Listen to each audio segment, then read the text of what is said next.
السلام علیکم ناظرین، میں ہوں نبیہ فاطمہ۔ آئے نظر ڈالتی ہیں آج کی اہم خبروں پر۔ سینئر رپورٹر شیخ عبدالغنی آج مورخہ 16 اگست میونسپل ہال اٹک سٹی میں عشق رسول صلی اللہ علیہ وآلہ وسلم کے فروغ کے سلسلے میں مقابلہ حسن نعت کی شاندار تقریب منعقد ہوئی، جس کی سرپرستی ڈاکٹر غلام یاسین اور ایڈوکیٹ ظفر محمود آوان نے کی، اور پاکستان نعت کونسل انٹرنیشنل کے میاں مصطفیٰ جمال ترازی، شیخ عبدالغنی، علامہ یاسر مجددی، قمر زمان، طاہا قادری، حافظ علی رضا اور چودھری طیب نثار نے شرکت کی اور قومی فائنل 2026 کے لیے ثناءخوان بچوں کا انتخاب کیا اور ان میں اسناد تقسیم کی۔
جب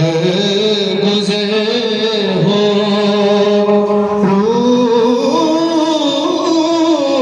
پاک پر نظر ہو، یہ کرم نصیر پر ہو، یہ کرم نصیر پر ہو، تیرا در ہو میرا سر ہو، یا نبی سلام